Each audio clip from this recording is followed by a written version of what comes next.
ಯೋಜನೆಯ ಸಾಮಾಜಿಕ ಪರಿಶೋಧನೆ ಕಾರ್ಯ ಈಗಾಗಲೇ ಪೂರ್ಣಗೊಂಡಿದೆ ನಮ್ಮ ಶಾಲೆಯಲ್ಲಿ ಮತ್ತೆ ನಿಮ್ಮ ಶಾಲೆ ನಡೆದಲ್ಲ. ಈ ನಮ್ಮ ಶಾಲೆ ಆಗಿದೆ ಅಲ್ವಾ? ಎರಡು ಒಂದೇ ಶಾಲೆ ಆದಾಗ ಆಗಿದೆ. ತುಂಬ ಸಂತೋಷದ ವಿಷಯನೇ ಒಟ್ಟಿಗೆ ನಡೆದಿದೆ. ಇವತ್ತು ಈ ಕಾರ್ಯಕ್ರಮದ ಕೊನೆಯ ಸಂದರ್ಭ ಅಂದರೆ ಪಾಲಕರೊಟ್ಟಿಗೆ ಚರ್ಚೆ ಮಾಡೋದು. ಸರ್ಕಾರ ಯಾಕೆ ಇದು ಮಾಡಿದೆ ಅಂದರೆ, ಸರ್ಕಾರ ಇವತ್ತು ನಮ್ಮ ಶಿಕ್ಷಣಕ್ಕೆ ತುಂಬ ಒತ್ತು ಕೊಟ್ಟಿದೆ. ಸರ್ಕಾರ ಶಿಕ್ಷಣಕ್ಕಾಗಿ ಬಹಳಷ್ಟು ಹಣವನ್ನು ಸಹ ಏನು ಮಾಡಿದೆ, ಖರ್ಚು ಮಾಡ್ತಾ ಇದೆ. ಖರ್ಚು ಮಾಡಿದಾಗ ಆ ಯೋಜನೆಗಳನ್ನು ಜಾರಿಗೆ ತರ್ತದೆ. ಆ ಯೋಜನೆಗಳ ಸಾಧಕ ಬಾಧಕ, ಅನುಕೂಲ ಅನಾನುಕೂಲ, ಯಾವ ರೀತಿ ಬೇಕು ಬೇಡ, ಕುಂದು ಕೊರತೆ, ಇದೆಲ್ಲವನ್ನ ಸರ್ಕಾರ ಗಮನಕ್ಕೆ ಬರಬೇಕಾಗ್ತದೆ. ಇದನ್ನು ಮುಂದುವರಿಸಬೇಕೋ ಬೇಡವೋ, ಅಥವಾ ಇದನ್ನು ಯಾವ ರೀತಿ ಬದಲಾವಣೆ ಮಾಡಬೇಕು, ಅಥವಾ ಇದನ್ನು ಅನುಷ್ಠಾನ ಮಾಡೋದ್ರಿಂದ ನಾವು ಇಲ್ಲಿ ಶಾಲೆಯಲ್ಲಿ ಇದನ್ನು ಜಾರಿಗೆ ತರುವಲ್ಲಿ ಏನಾದಂಥ ಸಮಸ್ಯೆ ಇದೆಯೋ ಇದನ್ನೆಲ್ಲ ತಿಳ್ಕೊಳ್ಳುವುದಕ್ಕಾಗಿ ನಮ್ಮ ಇಲಾಖೆ ಹೊರತಾಗಿ ನಮ್ಮ BO, CRPಗಳು, BRPಗಳು, ಶಿಕ್ಷಣ ಸಂಯೋಜಕರು ಬಂದು ಮಾಡೋದು ಬೇರೆ. ಇದು ಪೂರ್ತಿ ನಮ್ಮ ಇಲಾಖೆ ಹೊರತಾಗಿ ಮತ್ತು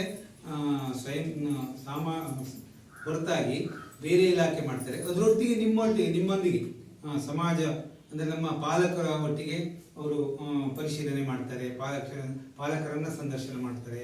ಅದರ ಹೊರತಾಗಿ ಸಮುದಾಯದವರನ್ನು ಸಂದರ್ಶನ ಮಾಡ್ತಾರೆ. ಈ ಶಾಲೆ ಹಳೆಯ ವಿದ್ಯಾರ್ಥಿಗಳಿರ್ಬೋದು ಅಥವಾ ಇನ್ಯಾರು ಪಕ್ಕದ ಊರಿನವರು, ಒಟ್ಟು ಈ ಶಾಲೆಗೆ ಸಂಬಂಧಪಟ್ಟ ಗೊತ್ತಿದ್ದವರೊಟ್ಟಿಗೆ ಸಂದರ್ಶನ ಮಾಡಿ ಮಾಹಿತಿಯನ್ನು ಸಂಗ್ರಹ ಮಾಡ್ತಿದೆ. ಅದು ವಿಶಿಷ್ಟವಾಗಿ ಇನ್ಸ್ಪೆಕ್ಷನ್ನು ನಮ್ಮ ಇಲಾಖೆ ನಡೀತದೆ ಪ್ರತಿ ವರ್ಷ ಅಥವಾ ವರ್ಷಕ್ಕೆ ನಡೀತದೆ, ಅದು ಬೇರೆ. ಇದನ್ನು ಮಾಡೋದ್ರಿಂದ ಇನ್ನೂ ಹೆಚ್ಚು ಈ ಕಾರ್ಯ ಇಲ್ಲಿ ಅನುಷ್ಠಾನ ಈ ರೀತಿ ಮಾಡ್ತಾ ಇದೆ ಅಥವಾ ಯೋಜನೆ ಹೇಗೆ ಕೆಲಸ ಮಾಡ್ತಿದೆ ಅಂತ ಹೇಳ್ತಾರೆ. ಆ ಉದ್ದೇಶದಿಂದ ಸಾಮಾಜಿಕ ಪರಿಶೋಧನಾ ಕಾರ್ಯವನ್ನು ಸರ್ಕಾರ ಕೈಗೊಂಡಿದೆ. ಅದೇ ಪ್ರಕಾರ ಕಳೆದ 2-3 ದಿನಗಳಿಂದ ಇಲ್ಲಿ ನಡೀತಾ ಇದೆ. ಇವತ್ತು ಅದರ ಮುಕ್ತಾಯ ಸಮಾರಂಭದಲ್ಲಿದ್ದೇವೆ. ಮೊದಲನೇದಾಗಿ ಈ ಮುಕ್ತಾಯ ಸಮಾರಂಭದ ಅಧ್ಯಕ್ಷತೆ ವಹಿಸಿದಂಥ ಬಾಬು ನಾಯ್ಕರಿಗೆ, ಈ ಊರಿನ ಹಿರಿಯರು, ಹಿರಿಯ ನಾಗರಿಕರು, ಅವರಿಗೆ ನಾನು ನಿಮ್ಮೆಲ್ಲರ ಪರವಾಗಿ ಹೃತ್ಪೂರ್ವಕವಾದ ಸ್ವಾಗತ.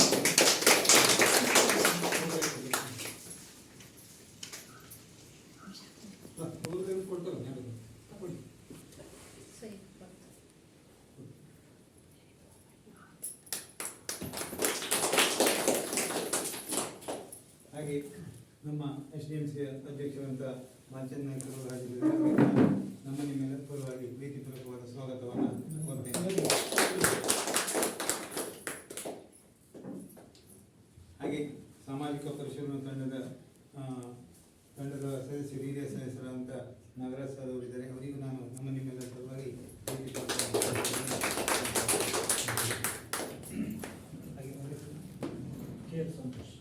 KN ಸಂತೋಷ್ ಸಹ ಅವರು ಒಬ್ಬ ಈ ನಮ್ಮ ತಂಡದ ಸದಸ್ಯರು. ಅವರಿಗೂ ನಾನು ನಿಮ್ಮೆಲ್ಲರ ಪರವಾಗಿ ಪ್ರೀತಿಪೂರ್ವಕವಾದ ಸ್ವಾಗತವನ್ನು ಕೊಡ್ತೇನೆ.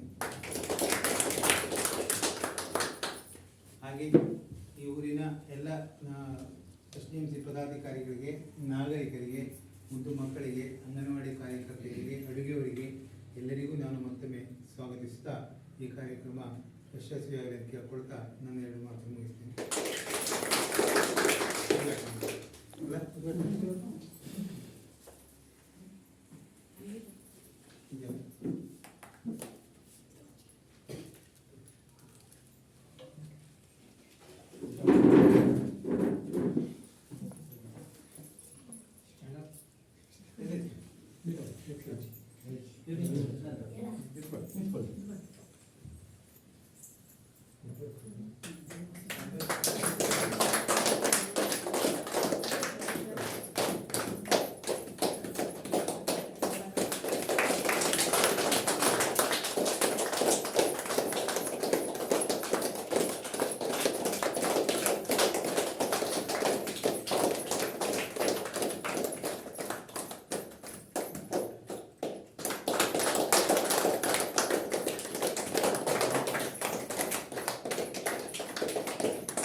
ಸಾವಕಾಶ ಕೈಗೆ ಇಟ್ಕೊಳ್ಳಿ. ಕೈಗೆ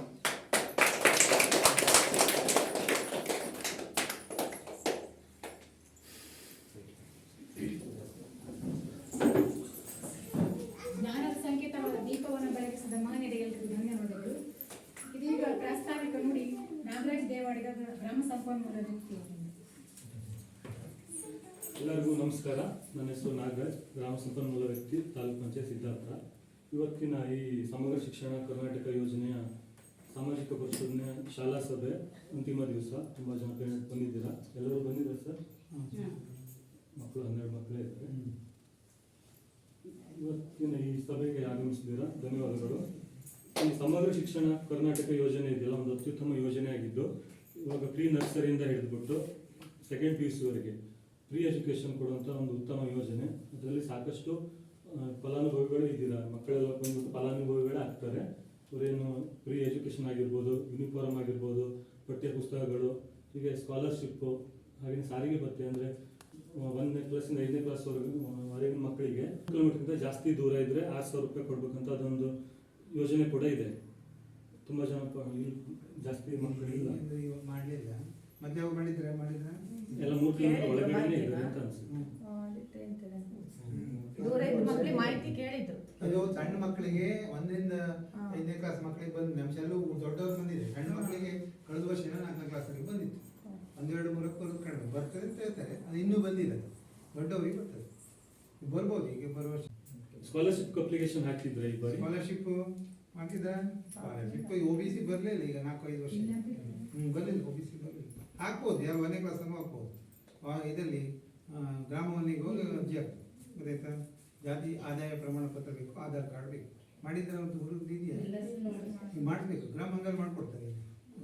ದೊಡ್ಡಮಲ್ಲೇ ಇದೆಯಲ್ಲ, ಮಾಡ್ಕೊಡ್ತಾರೆ. ಮಾಡಿ ಈಗ ಅಂದ್ರೆ 3ನೇ ಕ್ಲಾಸಿಗೆ ಹೋದ್ಮೇಲೆ ಬೇಕು. ಈ ಯೋಜನೆಗೆ ಸಂಬಂಧಪಟ್ಟಂತೆ ನಾವು ಹಾಗೂ ನಮ್ಮ ತಂಡದವರು ಕಳೆದ 4 ದಿನಗಳಿಂದ, ಅಂದರೆ 5ನೇ ತಾರೀಕಿನಿಂದ 7ನೇ ತಾರೀಕು ಹೊರಗಡೆ ದಾಖಲಾತಿ ಇದಾಗಿರ್ಬೋದು, ಡಾಕ್ಯುಮೆಂಟ್ ವೆರಿಫಿಕೇಶನ್ ಆಗಿರ್ಬೋದು, ಹಾಗೆಯೇ ಪಾಲಕ ಪೋಷಕರ ಮನೆ ಭೇಟಿ 25% ಮಾಡಬೇಕಂತ ಇದೆ. ಬಂದಿದ್ವಿ ನಾವು ಹೊರಗಡೆ ಎಲ್ಲ ಮಾಡಿಬಿಟ್ಟು ಒಂದು ವರದಿಯನ್ನು ರಿಪೋರ್ಟ್ ತಯಾರು ಮಾಡಿದ್ದೇವೆ. ಅದನ್ನ ಇವಾಗ ನಿಮ್ಮ ಮುಂದೆ ಮಂಡಿಸಲಿಕ್ಕಿದ್ದೇನೆ.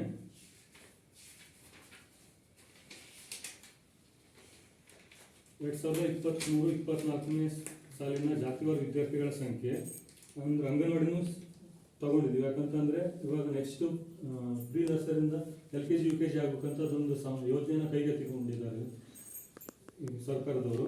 ಅದಕ್ಕಾಗಿ ಕಂಪೌಂಡ್ ಒಳಗಡೆ ಇರತಕ್ಕಂಥ ಅಂಗನವಾಡಿಗಳನ್ನು ಕೂಡ ರಿಪೋರ್ಟ್ಗೆ ಆ್ಯಡ್ ಮಾಡ್ಕೊಂಡಿದ್ದೀವಿ.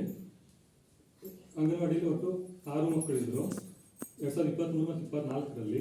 1ನೇ ತರಗತಿಯಲ್ಲಿ ಯಾರೂ ಇರಲಿಲ್ಲ, 2ನೇ ತರಗತಿಯಲ್ಲಿ 2 ಮಕ್ಕಳು, 3ನೇ ತರಗತಿಯಲ್ಲಿ 2, 4ನೇ ತರಗತಿಯಲ್ಲಿ 4, 5ನೇ ತರಗತಿಯಲ್ಲಿ 1, ಒಟ್ಟು 15 ವಿದ್ಯಾರ್ಥಿಗಳಿದ್ರು. ಒಂದು ಭೇಟಿಯ ದಿನದಂದು ದಾಖಲಾತಿ ಮತ್ತು ಹಾಜರಾತಿ ನೋಡಿದವಾಗ ಅಂದರೆ 2ನೇ ದಿವಸ ತಗೊಳ್ತೀವಿ, 6ನೇ ತಾರೀಕಿಗೆ. ಅಂಗನವಾಡಿಯಲ್ಲಿ 5 ಮಕ್ಕಳಿಗೆ 1 ಮಾತ್ರ ಇದ್ರು ಅವತ್ತು, 6ನೇ ತಾರೀಕಿಗೆ. 1ನೇ ತರಗತಿಯಲ್ಲಿ 5 ಮಕ್ಕಳಿಗೆ 5 ಮಕ್ಕಳು ಬಂದಿದ್ದು, 3ನೇ ತರಗತಿಯಲ್ಲಿ 2 ಬಂದಿದ್ದು, 4ನೇ ತರಗತಿಯಲ್ಲಿ ದಾಖಲಾತಿ 1, ಅಟೆಂಡೆನ್ಸು 1 ಇತ್ತು. 5ನೇ ತರಗತಿಯಲ್ಲಿ 4 ದಾಖಲಾತಿ, 4 ಅಟೆಂಡೆನ್ಸು, ಒಟ್ಟು 17 ಮಕ್ಕಳಿಗೆ 13 ಅಟೆಂಡೆನ್ಸ್ ಸಿಕ್ಕಿಲ್ಲ ಆ ದಿವಸ, 6ನೇ ತಾರೀಕಿಗೆ. ಇನ್ನು ಅನುದಾನ ಬಿಡುಗಡೆ ಮತ್ತು ಬಳಕೆಯಾದ ವಿವರ ನೋಡೋದಾದರೆ, ಪ್ರಾರಂಭಿಕ ಶುಲ್ಕು 1/4/22 ಅಂದರೆ ನಾವು ಆಡಿಟ್ ಮಾಡ್ತಿರೋ ಇಯರ್ ಬಂದ್ಬಿಟ್ಟು 22 ಮತ್ತು 23ನೇ ವರ್ಷ. ಆ ವರ್ಷದ ತಗೊಂಡವಾಗ 1/4/2022ಕ್ಕೆ 2660